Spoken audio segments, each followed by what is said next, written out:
Greed and money is why AAA games suck. Granted, there are a few outliers here and there, but they are a rarity in the AAA games market. A CEO's literal job in a publicly traded company is to increase profitability, and it's quite apparent that the CEOs of these AAA game publishers' solution to this is to pack games with as many microtransactions as possible, deliver the bare minimum amount of content, use live service as an excuse to release unfinished garbage, and even go as far as to hinder a game's progression or core design in order to incentivize players to spend inordinate amounts of money in microtransactions. In their infinite wisdom and knowledge, this is the solution to keep pushing unsustainable company profits year over year at the cost of their reputation, integrity, and actually making decent games. However, I personally think that this is an incredibly short-sighted approach, and the utter failure of Battlefield 2042 is a prime example of it. The game launched in a terrible state so that they could meet the holiday deadline and get those sweet, sweet Christmas sales. It was, and still is, buggy as hell. The core Battlefield experience was mostly lost in order to include specialists that would hopefully in turn generate profit for the company through skin and cosmetic microtransactions.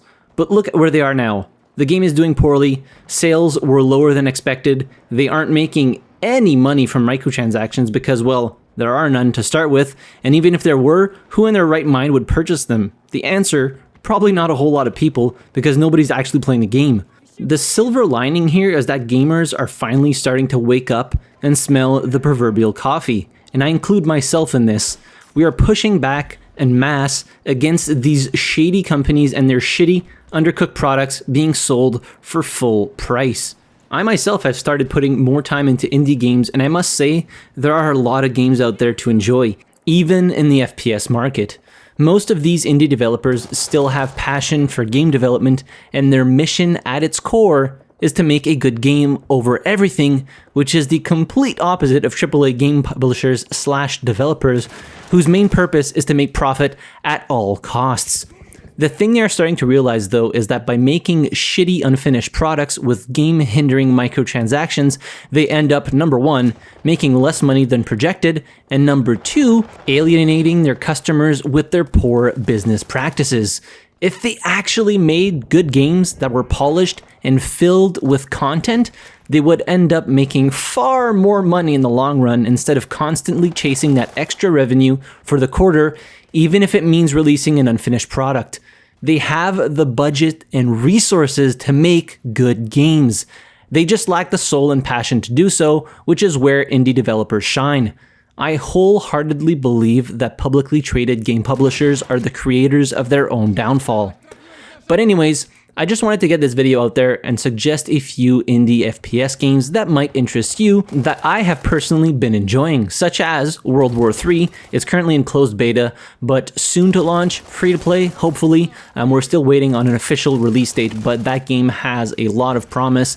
Polygon, which is a game made by a single person. I actually made a video about it a couple of weeks ago, and it is really, really fun. Even though it is incredibly simple in design, it does what it does very well. BattleBit remastered playtests when they are available, that is, so there is a lot of attention right now on BattleBit because it is doing large scale combat similar to Battlefield, but with a much more simplistic art style, which is completely fine. So the playtests right now, when they are happening, are free. The game will eventually launch in early access and will be a paid product, but I don't see it being like $70, obviously.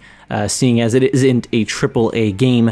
I also play some Hell Let Loose, which is a slightly more tactical / hardcore FPS game, but is incredibly fun to play, albeit sometimes complicated, but it is really, really fun, even more so with friends.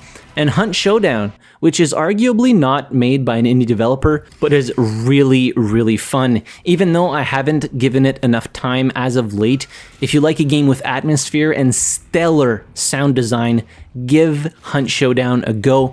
Sometimes it goes on sale for as little as $20, and I think that is a small investment for what this game has to offer. It's kind of like an extraction royale type game with some PvE elements, and you need to fight bosses, and just the atmosphere of that game in the Louisiana Bayou is just absolutely on point. So, With all that being said, I hope you enjoyed this video, and let me know if you've tried any of the games that I listed in the comment section down below, what you're playing right now, what's exciting you that is coming in the near future. But thank you very much for watching. I really appreciate it, and I'll see you guys in the next video. Have a good one.